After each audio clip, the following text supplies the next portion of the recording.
आदिनाथ भगवान जब राज्यावस्था में थे उस समय भोग भूमि का अंत चल रहा था। पहले सब लोग भोग भूमि में कल्प वृक्षों के माध्यम से जो चाह होती थी वो मिल जाता था और उससे अपने जीवन का निर्वाह करते थे। जब भोग भूमि का अंत आने लगा और कल्प वृक्षों ने अपने फल को देना बंद कर दिया, तब आदिनाथ भगवान राज्यावस्था में षट कर्मों का उपदेश दिए। उस समय गन्ने के रस को पान करने के लिए उन्हें वहां की प्रजा के लिए बतलाया, इसलिए उनको इक्ष्वाकु नाम से पुकारते। उस समय के लोग बड़े सीधे थे, भोले वाले थे।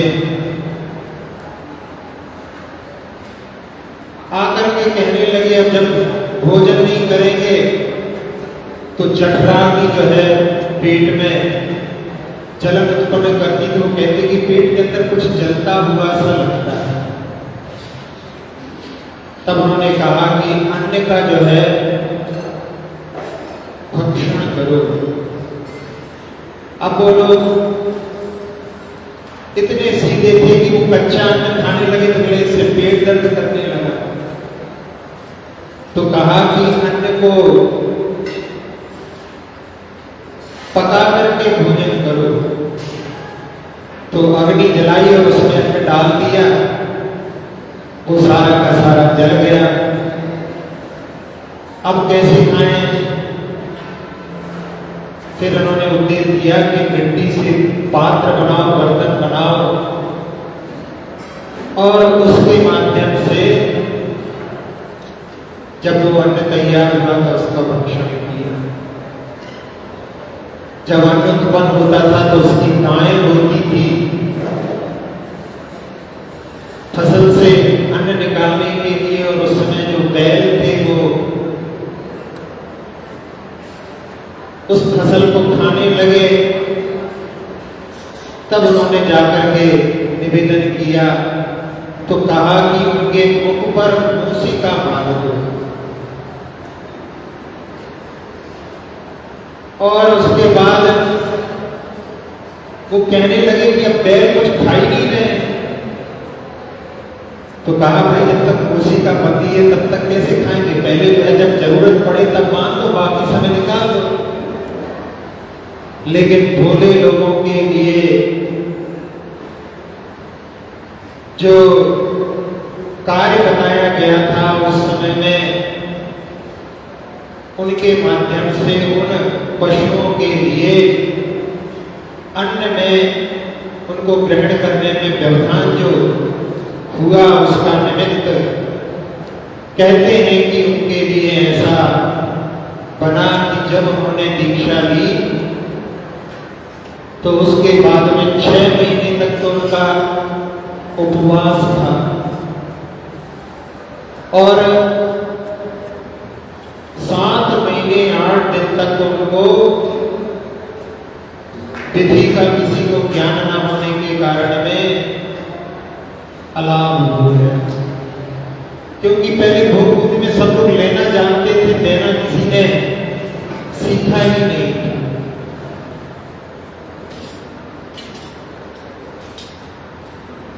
इतने दिनों के बाद जब आज के दिन उनके कदम हस्तिनापुर की ओर बढ़े, जहां पर कुरुवंशी सोम राजा और उनके भाई जो युवराज थे श्याम कुमार, वो वहां पर राज्य करते थे।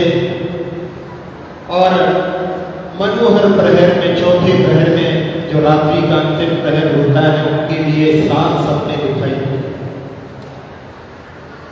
उन 7 सपनों में सुमेरु पर्वत को देखा, कल्प वृक्ष आभूषणों से युक्त देखा, समुद्र दिखाई दिया, सूर्य दिखाई दिया, सिंह दिखाई दिया और एक बैल जिसके सिंह पर मिट्टी लगी हुई है वो एक तट को जो है अपने सिंहों से उखाड़ रहा और अष्टमंगल द्रव्य को लिए हुए दैत्य जाति के देव के लिए स्वप्न में दिख रहे। उन्होंने पुरोहित से पूछा तो उन्होंने कहा आज आपके लिए कोई महापुरुष का लाभ मिलेगा। और थोड़ी ही देर में खबर आ गई कि आज आदि प्रभु के कदम हस्तिनापुर की ओर बढ़ रहे। पूरा नगर राजमहल में उस दृश्य को देखने के लिए उपस्थित हो गया। किसी को मालूम नहीं, बस आ रहे हैं ये मालूम है। और जब वो वहां पर पहुंचे, ये लोग उनकी अगवानी के लिए गए, उनको नमस्कार करते हैं, उनकी परिक्रमा करते हैं और उस परिक्रमा में जब उनकी आभा के प्रभाव में आते हैं तो उनको पूर्व भव का स्मरण होता है, जिसको कि जिनागम में जाति स्मरण कहा जाता है। जब आदिनाथ भगवान वज्रजंग नाम के राजा के रूप में थे और ये उनकी पत्नी श्रीमती के रूप में थे। जो युवराज श्यांस हैं वो ही पहले स्त्री के रूप में थे, क्योंकि ये संसार एक नाटक का मंच है जहां पर जीव विभिन्न रूप धारण करके आता है। कभी पिता बन जाता है, कभी माता बन जाता है, कभी बहन बन जाता है। और उस भव में इन्होंने 4 वृद्धधारी मुनिराजों के लिए आहार किया। आहार संपन्न होने के बाद महाराज चले गए और उस समय में इनके ही सेवक ने, कंचुकी ने इनको बतलाया कि महाराज जिनको आपने आहार दिए हैं आप उनको पहचान नहीं पाए, ये आपके ही पुत्र हैं। और उस समय में जाकर के वहां पर पूछते हैं पूर्व भव का और आगे के भव का, उनके माध्यम से ज्ञान होता है। तो जो श्यांस यहाँ युवराज जिसने आहार किया उसके पूर्व भव का भी जब ज्ञान होता है, उसमें एक कन्या जो एक निर्धन परिवार में उत्पन्न हुई, उसने जाकर के मुनिराज से पूछा कि मैंने ऐसे निर्धन परिवार में जन्म क्यों लिया है। महाराज ने बताया कि तुम पूर्व में अति अभिमान के कारण में एक कन्या के रूप में थे और एक मुनिराज शुभ का पाठ कर रहे थे, आमनय नाम का स्वाध्याय कर रहे थे। और उस समय में तुमने हंसी हंसी में एक व्रत श्वान का कलेवर उनके पास लाकर के पटक दिया। महाराज ने यह दृश्य देखा, उन्होंने उस समय में उसकी हंसी को देख करके भी उसको समझाने के भाव हुए। वो कहा बेटी तुमने ये कार्य कर तो लिया है लेकिन इसका फल बहुत खराब प्राप्त होगा। उस समय में कुछ ऐसे उसके भाव हो गए कि उन मुनिराज के उपदेश का उसके ऊपर प्रभाव पड़ा। उसने क्षमा मांगी और उस कलेवर को दूर कर दिया। पश्चाताप के भाव से जो पाप अधोगति के लिए कारण बन सकता था वो उसमें कमी आ गई और तुम जाकर के निर्धन परिवार में मनुष्य के रूप में ही उत्पन्न हुई। वो फिर पूछती है कि मैं अपना कल्याण कैसे कर सकती हूँ। तो महाराज ने उसके लिए 2 व्रतों का तुम अपने जीवन में पालन करो, एक जिन गुण संपत्ति व्रत और एक शुद्ध ज्ञान का, ऐसे 2 जो है उनके लिए व्रत बतलाए। उसने उनका पालन करके, जिसमें 63 और 154 ऐसे कुछ उपवास होते हैं या एकासन के माध्यम से किया जाता है, और फिर वो जाकर के स्वयं प्रभा नाम की देवी बनी, जहां पर आदिनाथ भगवान का जीव ललितांग नाम का देव था, और ललितांग जो देव था उसके जीवन में सबसे आखिरी देवी ये स्वयं प्रभा हुई थी। उस समय ललितांग देव की आयु पूर्ण हो गई और जो स्वयं प्रभा देवी थी उसकी आयु अभी अवशिष्ट थी, लेकिन आखिरी में उन दोनों के बीच में ज्यादा राग के भाव हो गए, और फिर अगले भाव में ये वज्रजंग बने और वो स्वयं प्रभा देवी आकर के श्रीमती के रूप में उत्पन्न हुई, और फिर उनका महाभारत मिलन हो गया। आहार दान उत्तम पात्र के लिए दिया था, लेकिन मन में कोई श्रद्धा का धर्म का भाव नहीं था। उसके कारण में दोनों जो है असमय में काल कपित हुए, एक साथ मरण हुआ। जिस कक्ष में शयन कर रहे थे वहां पर जो वातायन थे, वेंटिलेशन थे, उनको सेवक खोलना भूल गए और धूप घट में धूप डाली जा रही थी। उसके कारण में धुएं से जो है दम उठ गया, दोनों मरण को प्राप्त हो। आचार्य जनसेन स्वामी लिखते हैं कि पंचेंद्रिय के भोग भी कभी कभी जीव के लिए मृत्यु का कारण बन जाता है। एक बार जब कुंडलपुर का महामहोत्सव चल रहा था, उस समय मुनि श्री प्रमाण सागर जी महाराज के गले में कुछ परेशानी थी, और उनके लिए रात्रि में सिकाई आदि के लिए सिगड़ी लेकर के आए। अजवाइन आदि से उनकी सिकाई की, और उसके बाद में उस सिगड़ी को निकालना भूल गए। भैया भक्ति करते करते एक तरफ सरका दिया, और उसी कक्ष में कुछ ब्रह्मचारी सो गए। रात्रि में ब्रह्मचारी की नींद खुली की दम उठ रहा है, और उस समय में जब देखा तो वो सिगड़ी अभी भी सुलग रही थी। इसके कारण में जो है उसका धुआं पूरे कमरे में भरा हुआ था। वो तो आयु का बलवान था, इसलिए नहीं तो उस समय में मुनि प्रमाण सागर जी महाराज जी उस कक्ष में शयन कर रहे।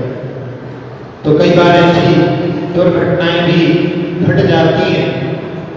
दोनों ने आहारदान किया था उत्तम पात्र के लिए, इसलिए मर करके दोनों जाकर के भोग भूमि में उत्पन्न हुए, और भोग भूमि में उनके पूर्व में जब महाबल राजा थे, स्वयंभुव नाम के मंत्री जो मुनि बन करके स्वर्ग गए थे, स्वर्ग से आने के बाद में जब फिर उन्होंने दीक्षा दी और 4 वृद्धि प्राप्त की, तो वो इनके पास में पुनः आए, और उस समय में उनको उपदेश दे करके सम्यक दर्शन प्राप्त कराया। और जहां भोग भूमि से जो भी जीव निकलता है वो स्वर्ग जाता है, और अब सम्यक दर्शन प्राप्त कर लिया है, तो जो श्रीमती का जीव जो अभी यहाँ पर आर्या के रूप में था, वो भी जो जाकर के स्वर्ग में देव के रूप में वहां से जब च्युत होते हैं, तो आदिनाथ भगवान का जीव पिता के रूप में उत्पन्न होता है, और जो पत्नी का जीव है वही उनके पुत्र के रूप में उत्पन्न होता है। और पूर्व का जो राग का संस्कार था, उसके कारण में दीक्षा नहीं दी। आखिरी समय तक जो है अनुव्रतों का पालन करके अंत में संलीलना के माध्यम से फिर जाकर के स्वर्ग में उत्पन्न हुए, और फिर वहां से आने के बाद में आदिनाथ भगवान का जीव वज्रनाभि चक्रवर्ती बना, और जो पुत्र का जीव था वो आकर के उनके नवरत्न जो 14 रत्न होते हैं उसमें से 7 चेतन रत्न होते हैं, एक रत्न बना। उस भव में आदिनाथ भगवान ने 16 का भावनाएं भाग करके और तीर्थंकर प्रकृति का बंद किया, तपस्या करके अंत में जाकर के सर्वार्थ सिद्धि में उत्पन्न हुए।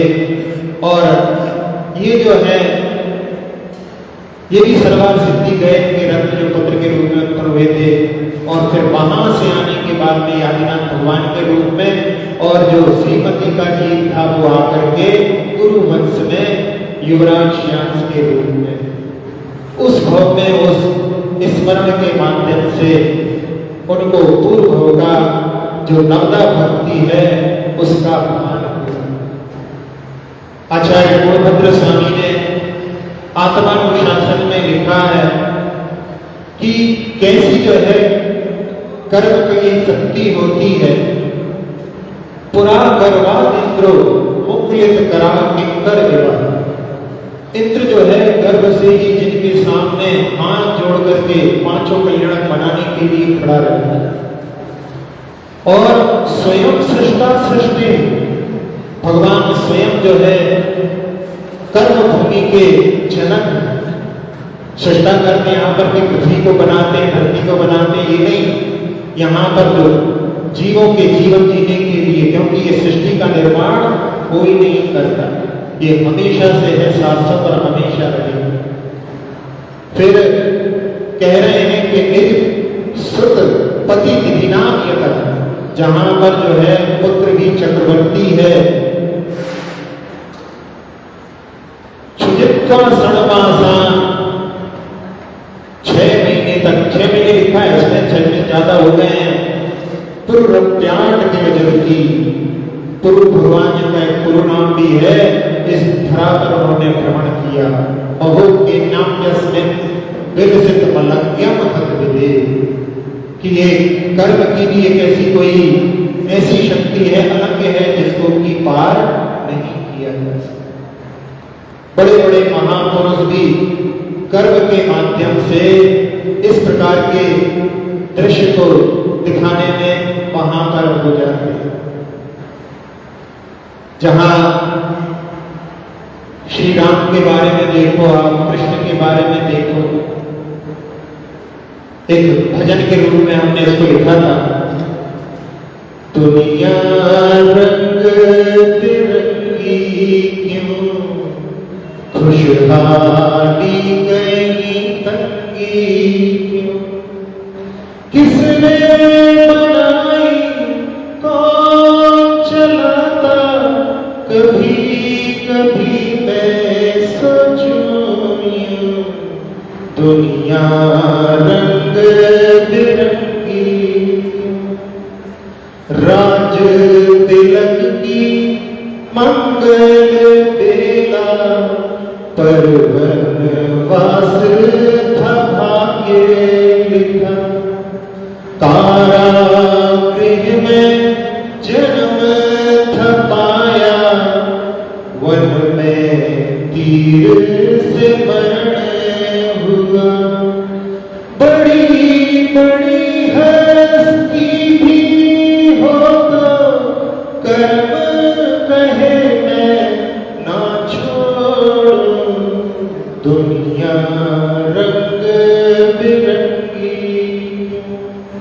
कर्म की ऐसी स्थिति है कि जिन पशुओं के लिए मूसिका का बंधन किया था, उसका फल बतलाते हैं कि 7 महीने 8 दिन तक जबकि तीर्थंकर को गट्टी लेकर के आए। वैसे तो अनंत शक्ति है, कोई जरूरी नहीं है आहार करने की, लेकिन फिर भी बिना आहार के तीर्थंकर मुक्ति को प्राप्त नहीं करते, उनको कम से कम एक आहार तो अवश्य लेना।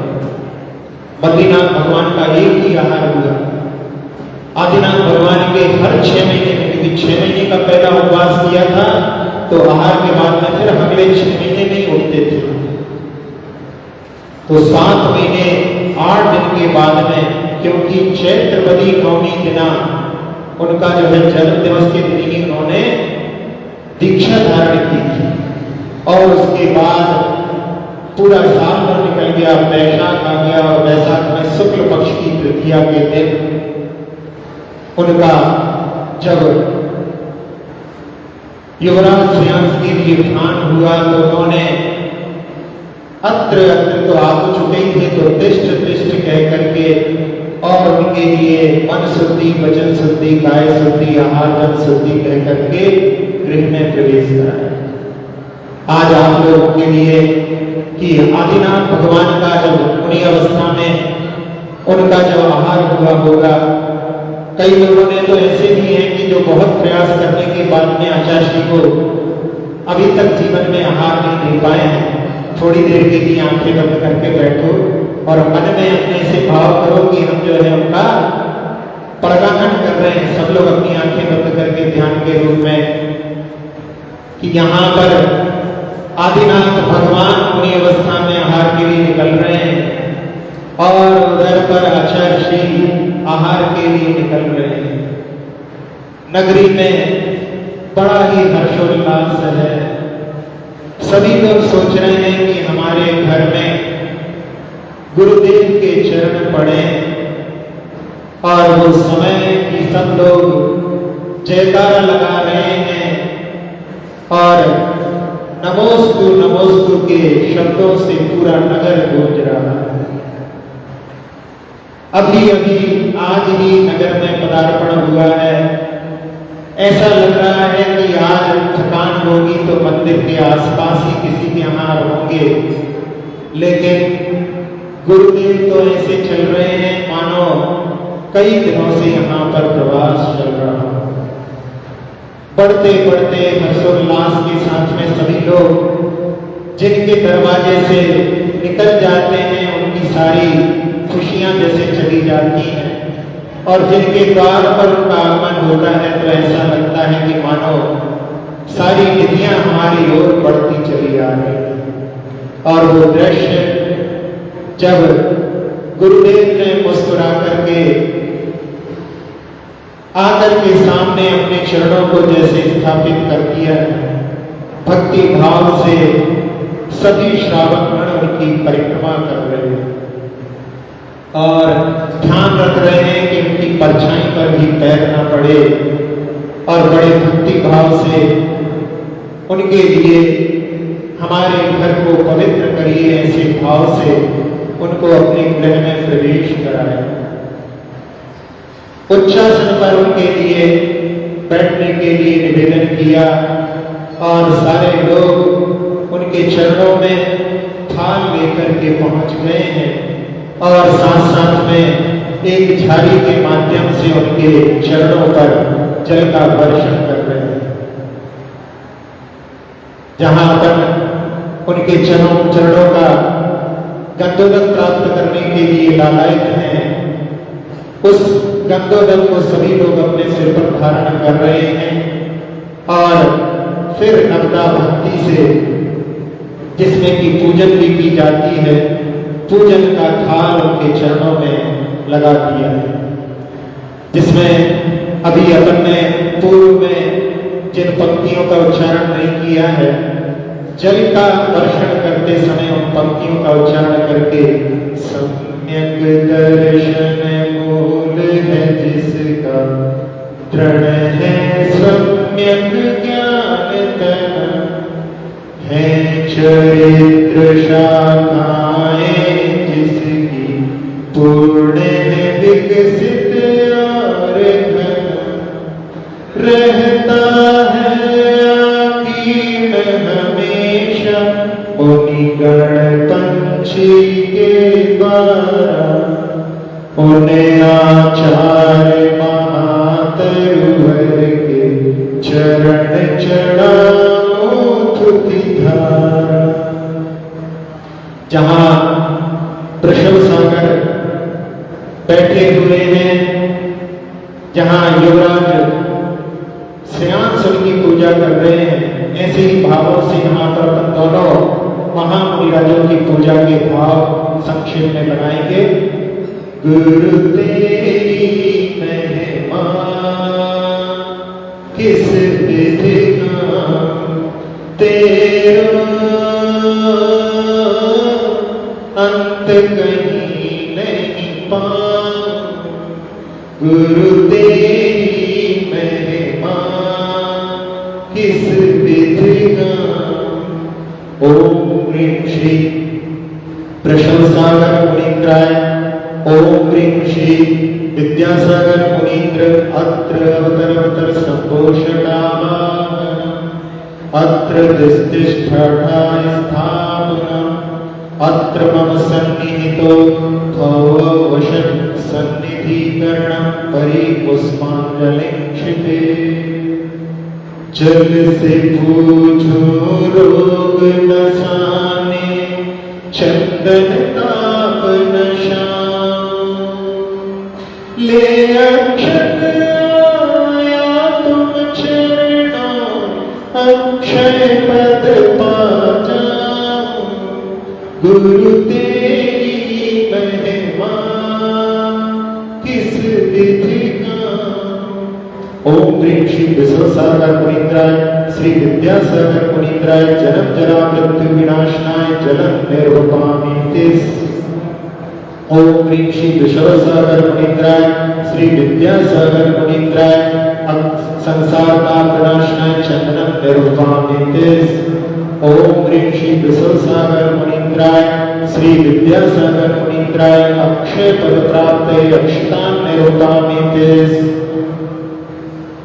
फूल से पूजो काम नसाने नैवेद्य छुदा नसाऊं दीप धूप तब कर्म नासने मोक्ष फल पा जाऊं गुरु तेरी महिमा किस विधि ओम ह्रीं श्री विश्वसागर मुनीन्द्राय श्री विद्यासागर मुनीन्द्राय क्षुधारोग विनाशनाय नैवेद्य कामकर्ण विध्वंसनाय पुष्पं निरूपामिते स्वाहा क्षुधारोग विनाशनाय नैवेद्यं निरूपामिते स्वाहा अष्टकरं विध्वंसनाय धूपं निरूपामिते स्वाहा मोहांधकार विनाशनाय दीपं निरूपामिते स्वाहा महामोक्ष फल प्राप्तये फलं निरूपामिते स्वाहा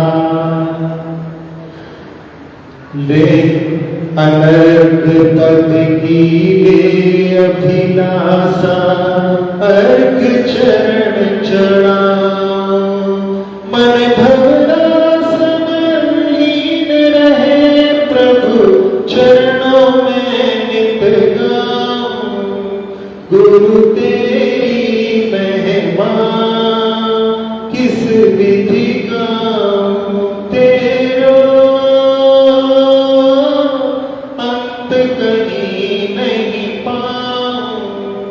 गुरु तेरी महिमा किस विधि गाऊं ओम ह्रीं श्री विश्वसागर मुनीन्द्राय श्री विद्यासागर मुनीन्द्राय जयमाला पुनार्धन निर्पामिते स्वाहा बिन जाने जान के रही टूट जो कोई तुम प्रसाद से परम गुरु सो सब पूर्ण हो सभी लोगों ने भगवान के और आचार्य श्री के चरणों में नमस्कार किया और उनसे निवेदन किया कि हे भगवान आप अपनी मुद्रा को छोड़ करके अंगली बना करके आहार ग्रहण करिए और उनके आहार जैसे ही प्रारंभ हुए तो जहां 50 शहर होने लगे जिसमें देवों की दुंदुभी बजने लगी रत्नों की वृष्टि होने लगी पुष्पों की वृष्टि होने लगी और मंद समीर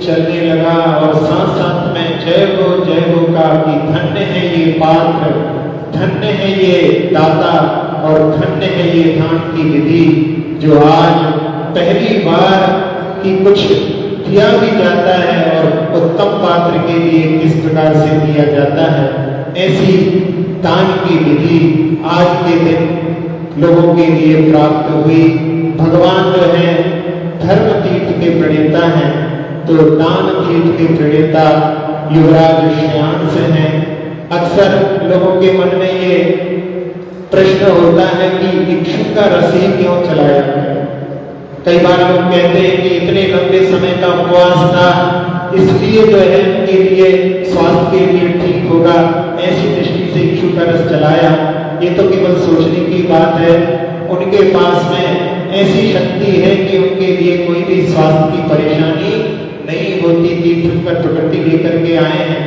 और साथ ही साथ में कई बार लोग कहते हैं कि उस समय में वही उपलब्ध होगा, तो ये कहना भी ठीक नहीं है।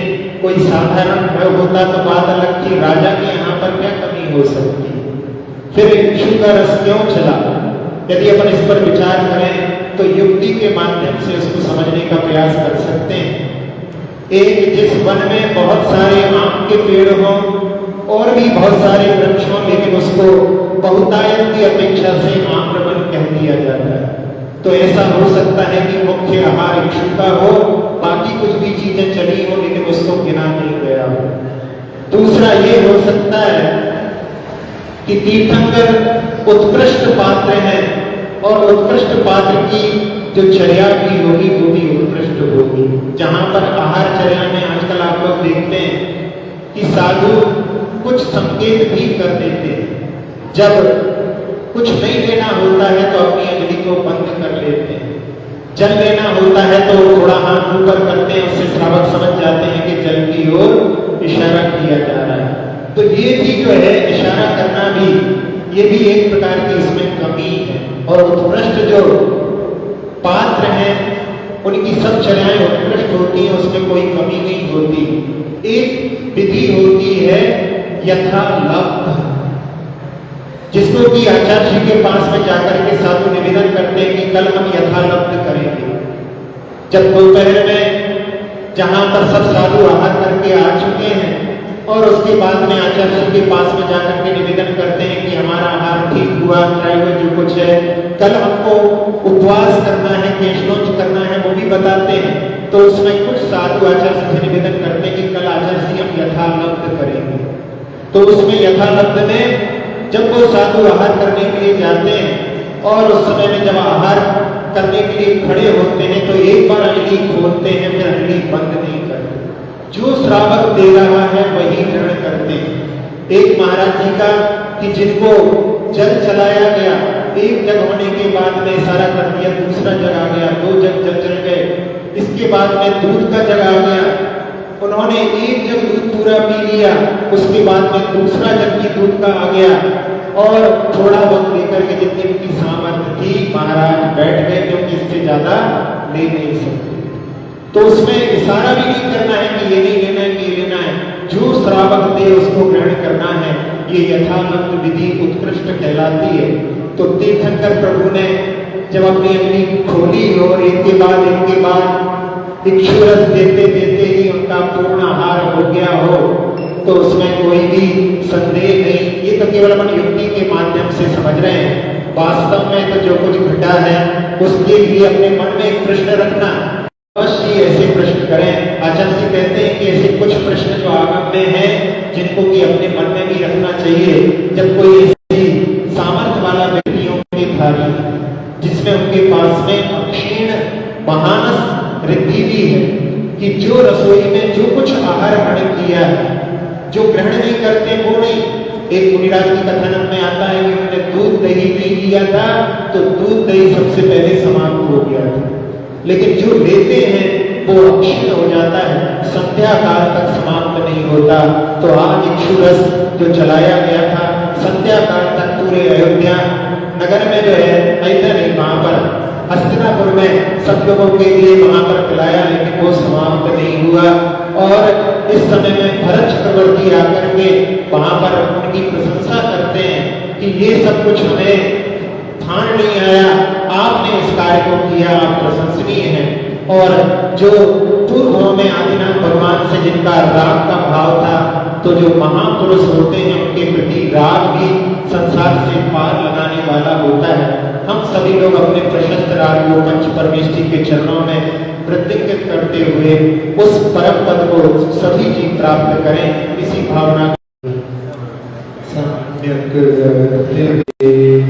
जिनवाणी माता मेरी सब त्रुटियों निज आत्म शाश्वत सिद्ध की सिद्धि हो। चिंतित वस्तु दात्री माता चिंतामणि उपमा